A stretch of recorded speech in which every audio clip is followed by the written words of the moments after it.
우리 저 뒤에 우리 예진, 우리 김예진, 예쁜 머리의 예진, 예쁘고 아름답고 윤기가 반짝반짝 나는 예쁜 머릿결이 될 줄 믿습니다. 우리 할렐루야 샬롬하고 하지 말래도 아마 조금만 더 있으면 1, 2년만 더 있으면 아마 반질반질한 머리를 만들려고 별걸 다 할 것 같아요. 할렐루야 샬롬하고 인사합니다. 할렐루야 샬롬 샬롬 샬롬 샬롬 샬롬 샬롬. 자, 뒤에 있는 사무엘도 네, 하나님 사랑합니다. 여러분 주 안에서 사랑합니다. 너무 잘하시는 수가성의 여인, 우물가의 여인이죠. 그것을 오늘은 How can you ask me for drink? 왜 저에게 물을 달라 하십니까? 라는 제목을 우물가의 여인이었는데 제가 오늘 같이 본문을 읽으면서 이거 제목이다 하는 마음이 와서 말씀을 드렸으니까 그걸 꼭 올려주시기 바랍니다. 너무 잘하는 말씀. 지난 시간까지 누구? 유명한 바리새인 중에 바리새인, 유대인의 또 선생님, 또한 칩십인에 들어가는 공의회 의원인 세력도 있고 돈도 있고 열정도 있고 또한 영적인 어떤 갈급함도 있던 밤에 찾아왔던 누구에 대해서 니고데모에 대해서 계속 그죠 나가다 지금 오늘은 4장 말씀 맨 앞머리에 누가 나와요? 소외되고 천박하고 아무도 인정하지 않고 아무도 만나주지 않고 사람으로도 여기지 않고 또한 그 시대에 남총도 아닌 여성들은 사람 숫자에 넣지 않았죠.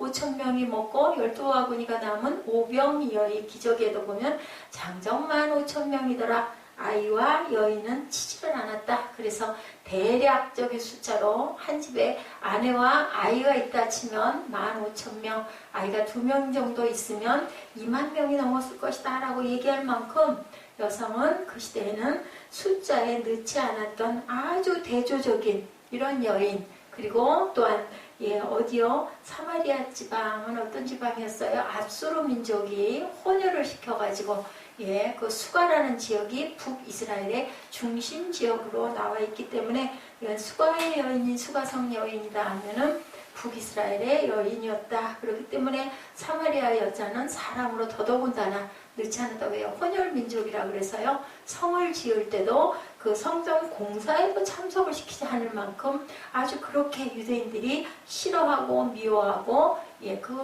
우리 저 어렸을 때만 해도 그랬어요. 지금은 전혀 그런 상관이 없는데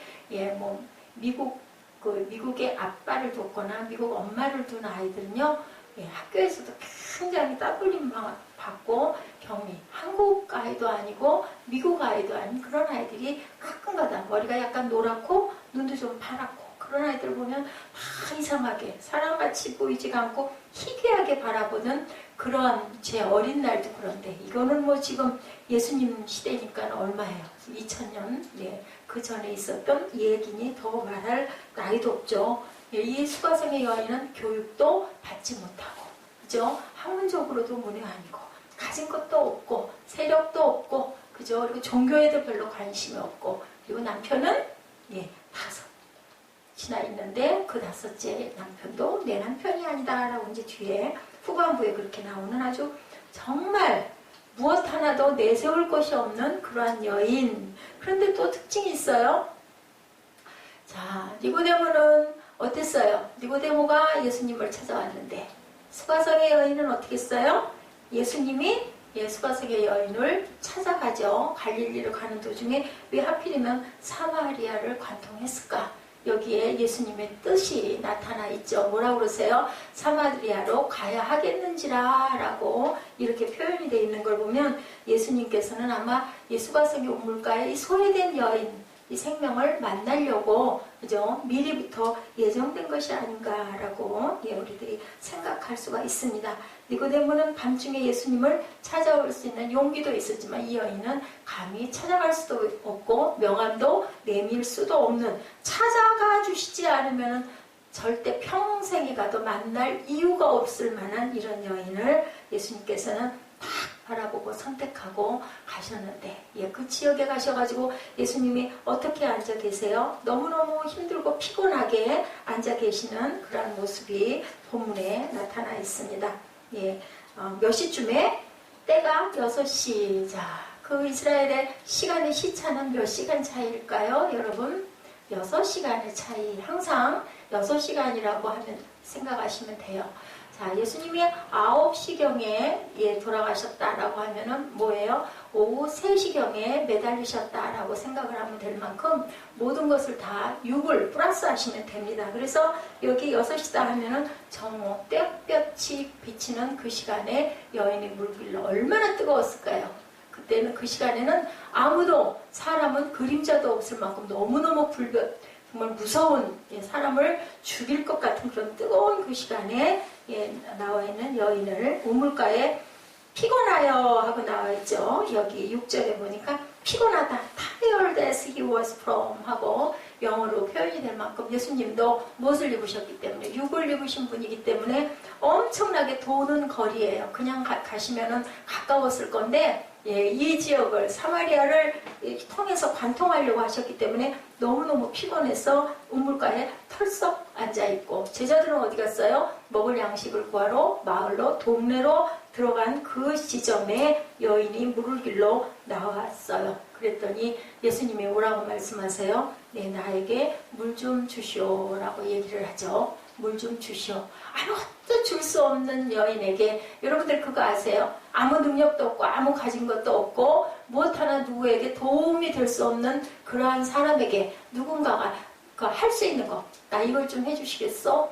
하고 부탁할 때요, 굉장히 반갑기도 하고 놀랍기도 하고, 그죠? 저 뭔가 내가 좀 할 수 있다라는 게 너무 어떻게 보면은 인정받았다라는 게 너무 좀 우쭐할 수도 있는 그런 제의를 하시는 예수님. 예수님의 성품이 나타나죠. 어떻게 만나세요? 사람마다 각자 특징 있게 만나신다. 니고데모에게는 네가 거듭나야 할 것이다. 못 알아듣죠. 어떻게 거듭나냐, 모태에 들어갔다 나오냐, 이렇게 얘기를 하게끔 그렇게 아주 엄하게 말씀을 하시고, 이 수가성 여인에게는 아무것도, 그죠? 아무것도 묻지를 않으세요. 뭐라고 그러세요? 물 좀 주시오. 나그네인 나에게 물 좀 주시오. 어떨까요? 이 여인은 너무 깜짝 놀란 거죠. 유대인이 나한테 절대 말도 안 붙이거든요. 더구나 여인한테. 사람이 아니거든요. 그런데 나를 인격적으로 대접을 해주고, 이렇게 존칭해주고, 아마 말투도 아마 부드러웠고, 엄청나게 예의를 차려가지고 나에게 물 좀 주시오 하고 물어보는 거예요. 인생 중에 가장 불행한 인생이 있다면 자신의 삶의 목적을 모르고 그저 하루하루 모처럼 사람 같지 않게 살아가는 인생, 그죠? 목표가 없는 거죠. 이런 사람이 가장 불쌍한 사람이 아닐까? 바로 누구? 수가성의 이 여인 같은 사람, 가장 천한 여인이 등장을 했어요. 니고데모하고 너무 다르게. 예수님은 어떻다? 그런 사람도, 니고데모 같은 사람도, 이런 천한 여인도 아무 상관없이 만나주시고, 놀라운 것은 각자에게 맞게, 가장 낮게, 가장 천하게 함께 그렇게 내려서 만나주신다. 어느 병원에 가면요, 어느 병원에 어떤 의사 선생님이 그러신데요, 환자가 오면요, 이렇게 높이, 아니면 아이가 있거나 하면은 이렇게 내려다보고가 아니라요, 아이 높이로 같이 내려앉는데요. 그리고 나서는 그 다음에 어떻게 하냐, 손을 가만히 잡아준대요. 그리고 안정을 시켜준대요. 그리고 어떻게 해서 왔느냐라고 정답게 마주 앉아서 대화를 하는 그런 병원이 있다고 합니다. 그 얘기를 듣고는 목회자 같은 의사 선생님이다. 얼마나 마음이 편안하고 얼마나 마음이 안정감이 들까요? 병원이, 유명한 병원이 중요한 게 아니라 뭐요? 사랑의 마음을 가진 병원이라야 그래서 상담할 때부터 마음이 부드러워지죠. 편해지죠. 그런 곳이 바로 히포크라테스 선서 하잖아요. 누구이든 생명을 귀중하게 여기겠다. 의사 선생님은 그래야 된다 생각. 왜냐하면 생명을 움직이죠. 생명 위에 생명을 움직이시는 분은 하나님이시고, 세상 가운데서 그래도 생명을 책임지고 그 생명을 살리려고 노력하는 사람이 의사 선생님이기 때문에 당연히 그럴 수 있어야 하는데, 요즘에 그런 사람이 과연 얼마나 될까? 그런 분도 있다는 게 너무나 기쁜 소식이죠. 이렇게 두 사람은 하늘과 땅 같은 차이가 있는 신분을 가진 사람인데, 여러분들 중요한 공통점이 뭐예요? 니고데모 같은 유명하고 훌륭하고 힘도 있고 돈도 있고 세력도 있는 사람이나, 그리고 수가성에 있는 천한 사람같이도 누구도 죽어도 아무도 돌아보지도 않을 것 같은 여인에게나 똑같이 예수 그리스도는 필요한 존재였다라는 얘기입니다. 그리고 니고데모는 예수님 만나고 와가지고 만나고 나서 그 이후에 일이 별로 이루어진 게 없는데, 이 수가성의 여인은 어떻게 됐어요? 신분이 변화가 됐다. 예수님을 만나고 하늘나라를 경험한 그런 귀한 여인이 됐다. 뭐 했습니까? 물동이 버려두고 신분이 변화되죠. 예, 쫓아가서 동네에 와서 외치는 장면이 뒤 그 요절에 보면 계속 나오고 있습니다. 그랬는데 또 동네 사람들은 어이구 돌았나봐 미쳤나봐 하지 않고 어떻게 해요? 듣고 따라 나오는 부분이 있어요. 그렇기 때문에 우리는 예, 전도할 수 있다는 거죠. 그런 여인도 소외된 여인도 가서 와보라 라고 하니 와봤더라는 그런 내용이 여기에 깊은 영적 진리가 들어있습니다. 비교해보건대 니고데모는 존경받는 유대인은 이 여인은 멸시와 천대를 받는 사마리아 여자. 니고데모는 종교적으로 성숙한 바리새인, 이 여인은 종교적으로 피해를 받아 신앙을 갖지 못한 여인, 오히려 상처를 받은 여인이죠. 많은 사람들이 종교를 가지고 잘난 척하기 때문에 뭐라고 그래요? 가진 것도 없는 사람은 예수도 못 믿냐 하는 얘기가 있어요. 그죠? 교회 가서도 아무도 중요시 여겨주지 않아요. 오든지 가든지 말든지 신경을 안 쓴다는 거죠. 우리 새생명 세립교회 같은 경우는 안 그런데 웬만한 교회들은요, 예, 세력 있고 돈 있고 힘 있고 그죠? 뭔가 좀 입김이 있어야 사람들이 안 나오면 어이구 안 나오셨네 라고 한다는 거죠. 이 여인은 오죽이나 했겠습니까? 많은 사람들이 이런 부분 때문에 아픔을 당하고 상처를 누가요? 간디가 그랬다라고 하죠. 예, 정치적으로 사회적으로 영향력이 있는 니고데모는 귀한 관료였고 어디를 가나 떳떳한 사람이고 또한 무엇이 있는 사람, 자신의 명함을 드러낼 수 있는 사람. 이 여인은 신분도 보장받기 어려운 살든지 죽든지 아무도 관심을 갖지 않는 그러한 여인. 아주 반대죠. 그리고 이 여인은 어때요? 니고데모는 사람을 가르칠 수 있는 학자이고 이 여인은 어떤 여인? 이 여인은 교육도 받지 못한 아주 천한 여인. 그리고 니고데모는 남성들이 특권을 누릴 수 있는 남성이었고 이 사마리아 여인은 여인이었다. 그렇기 때문에 사람의 취급을 더구나 받지 못하는 여성의 신분을 가졌다. 니고데모는 밤중에 예수님을 찾아올 수 있는 용기도 있고 영적 갈급함도 있는데 이 여인은 그럴 수조차도 없는, 그럴 여유조차도 없는 그런 여자였다. 낮에 몰래 우물물을 기르러 오고 사람들을 기피하는 그러한 여인 존재였다. 보이고 싶지 않은 자신의 환경과 처지를 누구에게도 알리고 싶지 않은 여인. 그런데 예수님은 이 우물가에 털썩 주저앉아가지고 자기 제자들이 먹을 걸 사러 간 그 사이에 이렇게 앉아 계셔서 얼마나 뜨거우셨을까요? 그러다가 이 여인을 만났을 때 어땠을까요? 꿰뚫어 봤겠죠. 예, 꿰뚫어 봤어요. 물 좀 달라라고 하시면서 내가 너에게 생수를 주겠다. 뭘 갖고 오셨어요? 예수님은 이 천한 여인에게 줄 것을 선물도 갖고 오셨다. 너희는 물과 성령으로 거듭나야 된다라고 영적 진리를 말씀하신 반면에 니고데모에게는 이 여인에게는 구원을 뭐라고 선물을 하세요? 내가 선물을 너에게 줄게.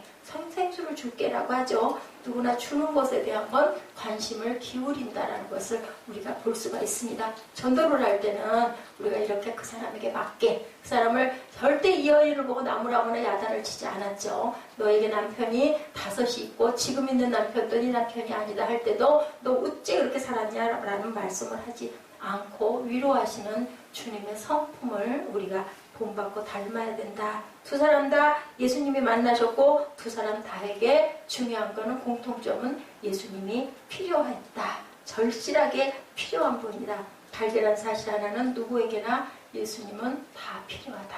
우리 모두에게 유명한 사람이나 무명한 사람이나 돈이 있는 사람이나 권력 있는 사람이나 돈이 없는 가난한 사람이나 누구에게나 예수님은 다 필요한 존재다. 만나지기만 하면 어때요? 만나지기만 하면 신분이 변화될 수 있는, 오히려 훌륭하고 가진 게 많은 사람보다는 아무것도 가진 게 없고 의지할 데가 없는 사람이 하나님을 온전히 만날 수 있다는 것을 말씀하고 있어요. 영원히 목마르지 않는 생수. 생수를 뭐라고 할까 얘지야? 생수 영어로 뭐라고 그럴까? water. 무슨 water? 생수니까 living water. 그죠? 우리 공부했잖아요. 그죠? 영원히 목마르지 않는 생수를 주겠다. 예수님은 사람을 만나실 때마다 그 사람의 형편에 따라 맞춰서 찾아가신다. 획일적으로 만나지 않으시고 예수님은 하나님의 아들이시면 무슨 수준의 인간의 수준에 맞게 낮게 내려오셔가지고 사람 가운데 계셨기 때문에 너희들이 그저 힘들고 배고프고 어려워도 내일 먹을 것을 염려하고 근심하지 말라. 왜요? 살아보셨기 때문에 배가 고픈 걸 아시는 거죠. 마태복음 9장 13절에 너희는 가서 내가 긍휼을 원하고 제사를 원하지 아니하노라 하신 뜻이 무엇인지 배우라. 나는 의를 부르러 온 것이 아니요 누구를 부르러 왔다? 죄인을 부르러 왔다라고 말씀하세요. 긍휼을 원한대요. 제사를 원하는 게 아니래요. 나는 너희를 불쌍히 여기러 내가 왔다. 그리고 나는 너희를 의인을 부르러 온 게 아니라 죄인을 부르러 왔다. 우리가 의인인 사람은 하나도 없죠. 모두 다 죄인이죠. 그리고 하나님께서 예수님에게 우리의 생명을 주셨어요. 그죠? 네가 알아서 네 양을 잘 다스리고 치라고 주시면서 그 피에 언약을 맺으신 거죠. 그래서 십자가의 못이 박히셨어요.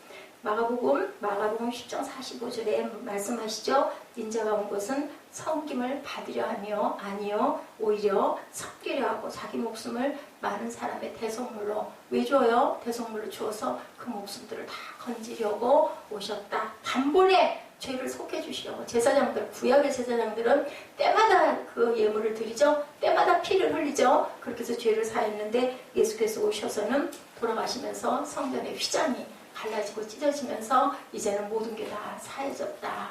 내 이름으로. 통로가 누구라고요? 예수님이 통로다라고 말씀하시죠. 나를 섬길 사람을 찾아 만나는 거죠. 사람들은 자신을 인정해주고 섬겨주는 사람을 만나기 좋아해요. 나를 인정해주고 나를 대접해주는 사람, 그죠? 저부터도 그래요. 나를 좀 별로 여기고 별로 인정해주지 않고 뭔가 좀 느낌이 썰렁한 사람 만나기 싫잖아요. 근데 예수님은 어때요? 스스로가 내가 섬길 사람을 찾아간다는 거죠. 이렇게 수가성의 여인처럼 찾아가고 뭘 가지고 선물까지 들고 찾아간다는 거죠. 요한복음 10장 10절이죠. 인자가 온 것은 어떻게 하려고요? 양으로 생명을 얻되 더욱 풍성하게 얻게 하려 하심이라. 누가복음 19장 10절. 여러분들 무슨 말씀이에요? 뭐라고 그러세요? 인자가 온 것은 잃어버린 자를 찾아 구원하려 합니다. 잃어버린 자는 잊혀진 자다라고 얘기를 하고 있어요. 삭개오 이야기 아시죠, 여러분들? 삭개오의 또 어땠어요? 세리장이죠. 부자죠. 권력도 있죠. 돈도 있죠. 근데 삭개오에게 가서는 엄하게 야단치지 않으시고, 삭개오야, 내가 너희 집에 가서 머물게. 나와 함께 오늘 밤 같이 자지 않으련? 이렇게 부르세요. 왜 그랬을까요? 삭개오가 굉장히 사랑에 목말라 있고 외로워 있고 상처를 받은 자이기 때문에 아는 거죠. 세리장이고 돈이 많아도 소용이 없고 얘는 이렇게 해야 변화를 받아서 구원을 받을 것이다 라는 것을 아신 거죠. 그렇기 때문에 삭개오를 나무에서 내려오라고, 그러면서 내가 너희 집에 유하겠다 말씀을 하시는 거죠. 다 각자에게 맞게 찾아오시는 하나님, 그런 예수님, 하늘 보좌를 버리고 주님이 이 땅에 오신 이유가 바로 자존감이 땅에 떨어진 한 영혼을 위해서 오셨다. 누구 같은? 수가성의 여인 같은, 우물가의 여인 같은 그러한 영혼을 위해서 오셨다. 내일이 없고 희망이 없는 사람들을 잃어버린 자다라고 해요. 그 잃어버린 자들을 다 찾아서 만나려고 오셨다라는 거죠. 요한복음 10장 10절에 인자가 온 것은 양으로 생명을 얻되 더 풍성히 얻게 하려 함이라. 잃어버린 자들, 파산한 사람들, 아무도 기억하지 않는 누구 같은 사람들, 수가성의 여인 같은 사람들. 가장 불쌍한 영혼들이 그런 영혼들이죠. 소망이 없어졌어. 소망이 끊어져 버렸어. 내가 왜 사는지, 어디로 가는지, 무엇을 위해서 살아야 하는지, 무엇을 위해서 일해야 되는지 아무런 목적을 갖지 않은, 목적을 잃어버린 그러한 자들이 바로 어떤 자들? 잃어버린 자들이다. 그 자들을 찾아오셨다라는 거죠. 이런 모든 것을 종합해 봤을 때 예수님은 언제나 그 마음속에 잃어버린 사람, 잊혀진 사람, 소외된 그 한 영혼을 구하러 오셨다. 뭐라고 그러세요? 한 영혼이 천하보다 귀하다라고 말씀하시죠. 자신의 신분을 바꾸시고 자신의 삶 전체를 어떻게 하셨어요? 부어주셨다. 누구에게? 이 소외된 자에게. 누구? 바로 저와 여러분들을 위해서 오셨습니다. 이것이 바로 교회의 본질이죠. 누가? 주님이 우리 교회의 머리시지 않아요. 그렇기 때문에 우리는 지체입니다. 주님을 섬기고 모시고 가야 될 그러한 저희들이죠. 우리 교회 본질과 사명이 바로 여기 있는데 교회에서마저도 그렇지가 못하다라는 거죠. 세력 있고 가진 것 있고 돈이 있고 그죠? 명망이 있는 사람들 엄청나게 우대하고 사마리아 여인같이 볼품없고 가진 것 없고 배운 것 없고 무식한 이런 여인, 선한 여인은 아무도 돌아봐 주질 않는데 주님께서는 이런 성품을 가지고 우리를 찾아오셨다. 우리도 어떻게 해야 될까요? 그죠? 우리도 그것을 본받아 나아가야 되겠죠.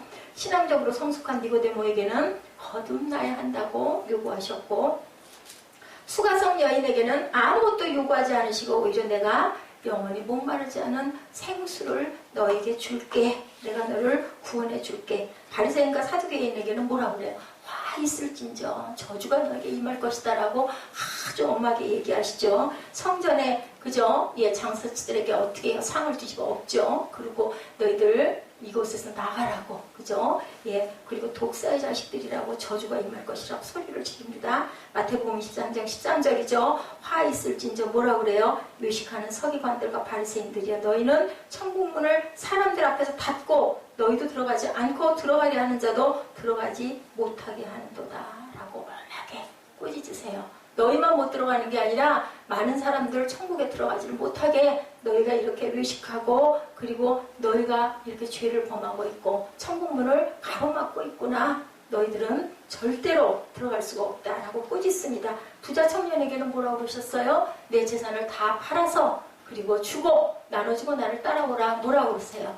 재물과 하나님 둘을 다 섬길 수 없다라고 얘기하죠. 율법도 도덕 얘기도 하지 않으시죠. 누구에게는? 가난한 자에게는. 그죠? 그리고 부자 청년에게는 아무 얘기도 하지 않으시죠. 너 가진 거 그냥 팔어. 그리고 나 따라와. 삭개오에게는 그런 야단도 안 치시죠. 같은 그러한 부자인데도 네가 필요한 게 뭐라는 것을 아신다고. 왜요? 그 영혼을 구원해야 되니까. 우리가 전도할 때는 이렇게 전도를 해라. 오늘 내가 내 집에 신방하고 싶다. 같이 가서 자고 같이 먹자라고 이렇게 위로하시죠. 소경 바디메오에게는 뭐라고 그러세요? 내 믿음대로 될지어다.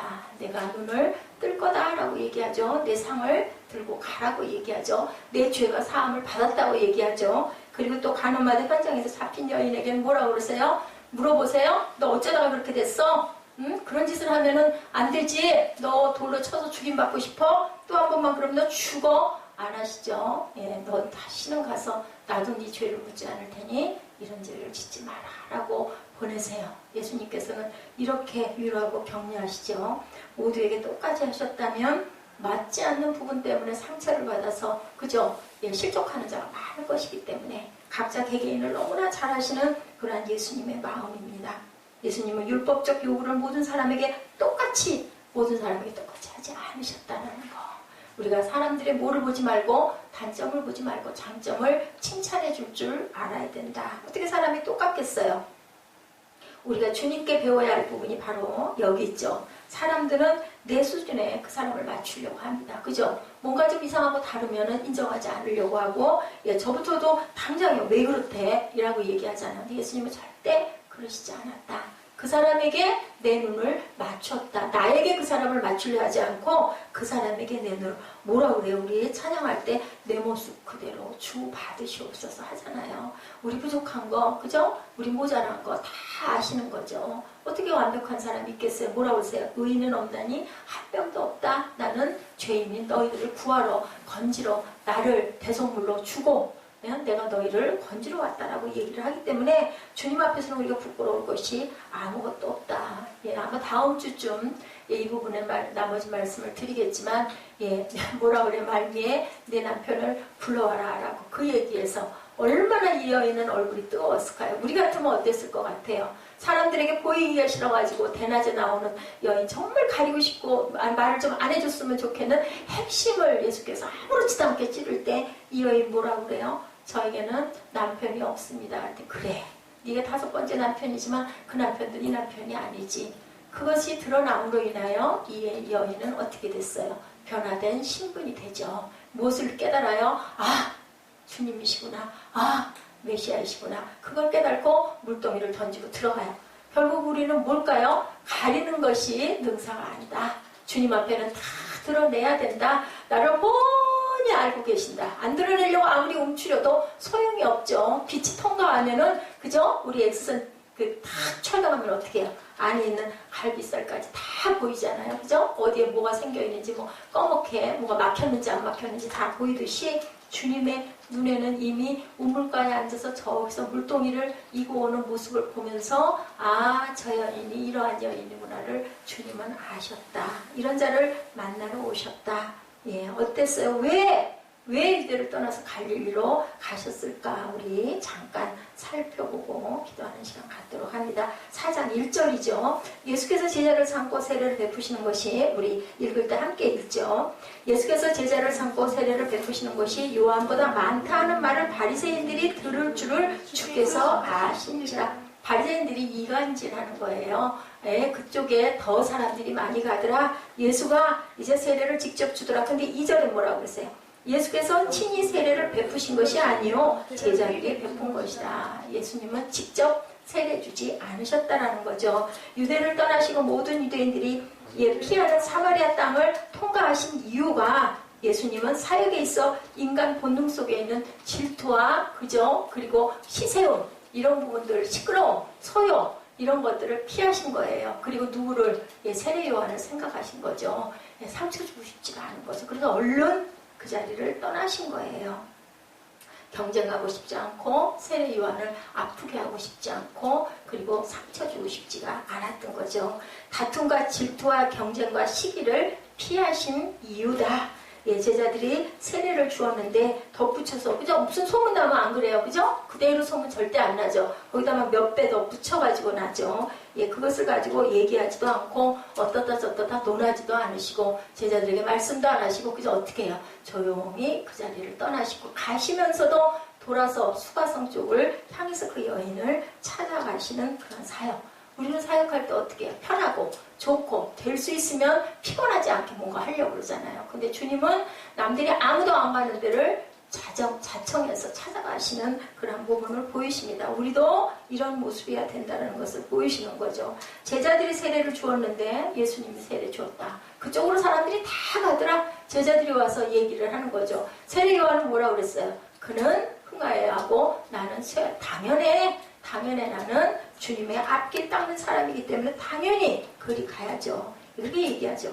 회사 안에서도, 직장 부서 안에서도 이런 시기 질투, 교회 안에서도, 사역하는 사람도, 그죠? 목사도 장로도 모두 다 어디는 사람 있는 모든 자리는 이 시기 질투, 그죠? 이러한 그 분냄들이 너무 많은 거죠. 이간질하는 게 너무 많은 거죠. 경쟁하는 사람이 너무 많은 거죠. 그리고 숫자에 굉장히 민감하죠. 거기는 많이 부흥될 때 숫자가 얼마나 늘어났대. 그것에 그냥 다 거기 성공했네. 뭐에 성공했네?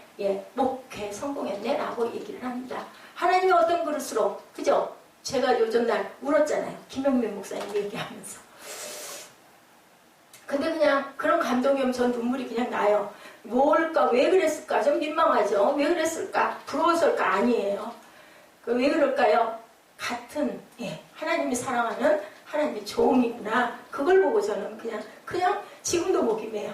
그 모습을 그때 보는 순간 어머 나랑 똑같아.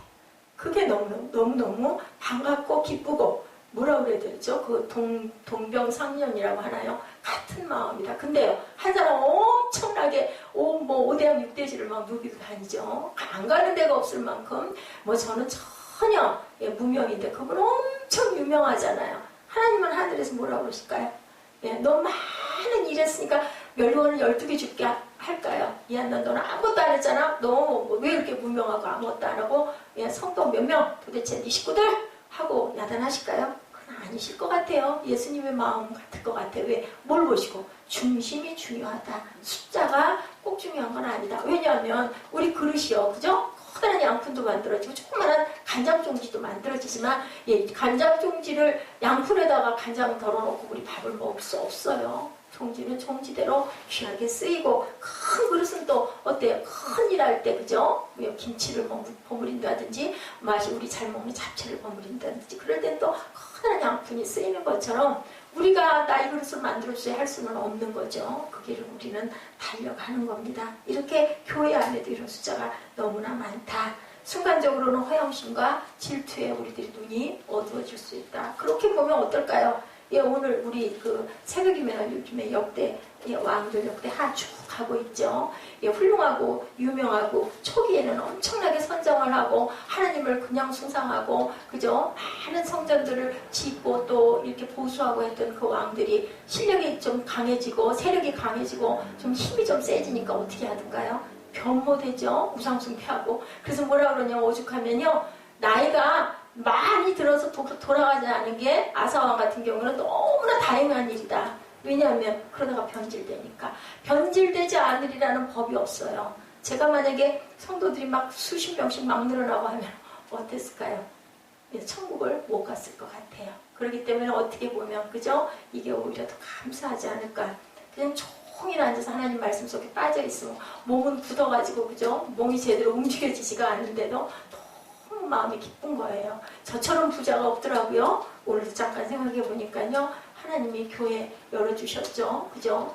집도 그렇게 남이 보면 엄청 부자라고 볼 것 같아. 부자죠. 예, 부자죠. 아들도 있고 그죠? 그렇기 때문에 얼마나 감사하고 얼마나 복일까. 근데 뭐 거기다가 나머지까지 다 갖춰지면 제가 얼마나 교만해지겠습니까? 하나님이 제 성품을 너무나 잘 아시는 거구나. 유대로 간 것은 이해가 되는데 왜 하필이면 사람들이 다 피하는 사마리아로 갔을까? 그죠? 유대로 간 건 알겠는데 사마리아는 같은 민족끼리도 그쪽을 지나가지 않으려고 하는 돌아간대요. 우리들은 어때요? 가다가 그 떼앞에 때 다리 아프고 힘들면 아이고 좀 안 좋아도 질러가지. 대개는 그러잖아요. 근데 그때 그 민족 사람들은 안 그랬대요. 절대로 거기 땅을 밟지를 않았대요. 그런데도 예수님은 일부러 거기를 가서 그 천한 여인을 뭘로 공주처럼 대접을 했다. 바로 누구를? 저와 여러분을 하나님께서는 그렇게 귀하게 대접을 하고 귀하게 생각을 하신다라는 것을 의미하고 있다라는 거예요. 4장 4절이죠. 사마리아를 통과해야 하겠는지라. 예. 뭐가 나와 있어요? 예수님의 의도가 나타나 있죠. 그쪽을 통과해야 가야 되겠다. 5절에 사마리아에 있는 수가라는 동네에 이르시니 야곱이 그 아들 요셉에게 준 땅이 가깝다. 야곱이 요셉에게 준 땅이 가깝고 예, 수가성의 여인은 바로 그래서 북이스라엘의 자손일 것이다. 이거죠. 6절에 야곱의 우물이 있더라. 예수께서 길 가시다가 피곤하여 우물 곁에 그대로 앉으시니 때가 6시쯤 되었더라. 예수님이 사마리아로 가시겠다는 의지가 강하게 나타나 있죠. 멀어도 돌아가고 피하는데 예수님은 직접 거기를 갔다. 사람들이 다 싫어하는 곳을 주님께서는 일부러 찾아간다. 우리가 그 부분을 귀하게 생각할 줄 알아야 된다. 사마리아와 유대인의 갈등 말씀드렸죠. 구약에서 아수르 때부터 팔레스타인 한복판에 집단 이주를 시켜요. 일부러 아수르 사람들이 자기 민족을 거기다 갖다 놓고 거기 있는 북이스라엘 사람들을 자기 나라로 데려다가 혼혈을 시키죠. 누가 그랬어요? 우리나라 일제 때 그랬죠. 그렇게 해가지고 막 민족들을 피를 섞어버리는 거죠. 그 나라 이지막 민족들을 사마리아로 집단 이주시켜서 순수 혈통 속에 혼혈을 시킨 사건. 그래서 그걸로 분노가 일어나고 무엇도 종교도 혼합을 시켜버립니다. 이방 종교와 함께. 그리고 무시하고 엄청나게 그렇기 때문에 깔봅니다. 이방 종교도 야훼 종교로 혼합을 시키는 혈통도 혼합이 됩니다. 모세오경 막 사람들은 인정하고 시편은 예언서는 인정하지 않았다라고 해요. 예배 장소도 어떻게 했어요? 그리심산이라고 하죠. 남유다는 뭐 무조건 예루살렘 성전. 그리고 이 사람들은 어떻게 했어요? 여로보암 때 그렇게 했죠. 이곳에서 예배해라. 베델에다 제단 쌓고. 왜냐하면 예루살렘으로 보냈다가는 우리 북이스라엘 사람들이 다 그리 내려가면 안 되니까 겁이 났던 거죠. 그래서 그때부터 시작이 된 게 종교적으로 혈통적으로 이렇게 나뉘는 역사가 일어났다라는 거죠. 그러다 보니 혼혈 민족들은 사람이 아니다. 4장 5절이죠. 사마리아에 있는 수가라는 동네에 이르시니 야곱이 그 아들 요셉에게 준 땅이 가깝다. 일부러 사마리아 지역을 통과하시는 예수님의 마음. 사마리아를 통과하여 수가성 우물가에 턱 앉아있던 그런 예수님을 찾아오게 된 거죠. 일부러가 아니고 와서 보니 둘이 탁 만나지고 제자들은 와가지고 뭐야 왜 저런 여인하고 예수님의 말씀을 하고 계실까. 그리고 뭘 좀 드십시오 하니까 뭐라고 했어요? 예수님이 나는 안 먹어도 된다라고 얘기하죠. 나는 영생으로 솟아나는 내가 먹는 것이 분명하게 있다. 제자들은 뭐라고 그래요? 예수님은 뭔가 따로 누군가가 뭘 줬나? 뭘 먹는 게 있나? 예수님은 뭐예요? 그게 아니라는 거죠. 4장 7절에서 9절입니다. 사마리아 여자 한 사람이 물을 기르러 왔음에 예수께서 물을 좀 달라 하시니 제자들이 먹을 것을 사러 그 동네에 들어갔음이러라. 사마리아 여자가 이르되 당신은 유대인으로 어찌하여 사마리아 여자인 나에게 물을 달라 하나이까 하니 이는 유대인이 사마리아인과 상종하지 아니함이라. 예수께서 대답하여 이르시되 내가 만일 하나님의 선물과 또 내게 물 좀 달라 하는 이가 누구인 줄 알았더라면 내가 그에게 구하였을 것이요 그가 생수를 내게 주었으리라. 한 여자가 고나여 지치신 예수님 곁으로 물동이를 들고 온 모습입니다. 버림받은 여자, 삶의 꿈을 잃어버린 여인에게 예수님은 이렇게 따뜻하게 정중하게 물 좀 주시오라고 얘기를 하니까 여인은 깜짝 놀라는 거죠. 우리가 지금 생각할 때는 뭐 당연히 물 좀 달라고 할 수 있지. 근데 그때 그 그림으로는 아니었다라는 거죠. 이건 기적인 거예요. 유대인 남성이 사마리아 여자에게 물 달라고 하는 거는 있을 수가 없는 일. 제자들도 와가지고 아니 왜 예수님이 저런 여자하고 얘기를 하고 계셔? 이렇게 생각을 했다는 거죠. 그런데 예수님은 개의치 않은 것, 그리고 남편이 5인 것도 아시고 있는 예수님. 예, 우리를, 그죠? 우리의 성품이 어떠하다는 것도 다 알고 그러면서도 어떻게 해요? 정답게 쓰다듬어 주시는 예수님의 마음. 그렇기 때문에 예수님한테는 우리 모든 걸 열어놓고 기도해야 된다는 거죠. 여자에게 물을 달라고. 네가 할 수 있는 거 나 물 좀 줄래? 라고 말씀해요. 뭐예요? 소자 한 명에게 냉수 한 그릇을 대접한 것이 바로 나에게 대접한 것이다 라고 말씀하죠. 제가 말씀드렸죠? 어떤 목사님이 요양하고 있는데 비가 막 쏟아지는 날 문을 쿵쿵 두들겨가지고 나중에 할 수 없이 문을 열어봤더니 비를 딱 맞은 아주 초췌한 노인 한 분이 보따리 하나를 들고 들어와가지고 보따리를 내밀더래죠. 보따리 속에는 십자가가 들어있었다고 합니다. 그러면서 나 물 좀 줄래? 라고 했대요. 네, 하나님을 만난 거죠. 병 치료 당연히 됐겠죠. 귀하게 목회에 쓰인 훌륭한 목사님이 되셨어요. 이렇게 우리 밤에 누가 문 두들기면요, 겁만 내지 말고 자꾸 두들기면은 내다보시기 바랍니다. 예, 그분은 이렇게 청하죠. 물 한 그릇 줄래요? 꿈이 없었던 여인에게 뭐가 찾아왔어요? 꿈이 생긴 거죠. 삶의 의미가, 목적이 생겼어요. 목적이 생기면 죽지 않아요. 절대로. 그죠? 이한나 목사가 이렇게 서 있는 것도 이렇게 목적을 주셨기 때문에 간간히 제가 좌절하고 낙심하다가도 하나님이 내게 이런 일을 맡기셨구나. 왜? 정말 은혜고 정말 축복이다. 왜요? 긍휼히 여기시기 위해서 오셨다고 그러죠. 제사를 원하지 않으신다고 하죠. 긍휼을 위해서 오셨다라고 말씀합니다. 계시록 3장 20절이죠. 볼지어다 내가 문 밖에 서서 두드리노니 누구든지 내 음성을 듣고 문을 열면 내가 그에게로 들어가 그와 더불어 먹고 그는 나와 더불어 먹으리라. 말씀하신 것처럼 예수님은 우리의 마음을 지금도 두드리고 계세요. 여러분들 요한복음 이거 이렇게 들으시면서 마음에 어떤 울림이 있으신가요? 또 감동이 있으신가요? 저는 요한복음으로 엄청나게 은혜를 요즘에 받고 있어요. 우리 계시록 3장 20절에서 22절 입술로 고백하고 내가 내 안에 들어가고 싶다. 예, 내 음성을 듣고 문을 열면 내가 그에게 들어가 그와 더불어 먹고 그는 나와 더불어 먹으리라. 주님, 제 인생이 너무 힘듭니다. 주님, 내 안에 오시옵소서 하고 고백하고 저희들 결단하는 시간 갖도록 합니다. 계시록 3장 20절에서 22절 다 찾아서 한 목소리로 합독해 보시겠습니다. 우리 사무엘도 같이 잠깐 멈추고 합독하죠. 시작. 볼지어다 내가 문 밖에서 두드리노니 누구든지 내 음성을 듣고 문을 열면 내가 그에게로 들어가 그와 더불어 먹고 그는 나와 더불어 먹으리라. 이기는 그에게는 내가 내 보좌에 함께 앉게 하여 주기를 내가 이기고 아버지 보좌에 함께 하는 것과 같이 하리라. 귀 있는 자는 성령이 교회에 대해 하시는 말씀을 들을지어다. 예, 우리는 듣고 어떻게 고백해야 될까요? 예수님, 내 안에 들어오시옵소서. 나에게 영원히 목마르지 않는 영생의 생수를 주시옵소서. 나는 사마리아의 수가성에 있는 정말 볼품없고 천한 그런 여인입니다. 라고 고백하시고 주님의 긍휼을 구하시고 하나님의 나라를 바라보실 수 있는 축복을 받으시기를 주님의 이름으로 축복합니다. 찬양하시겠습니다. 우물가의 여인처럼.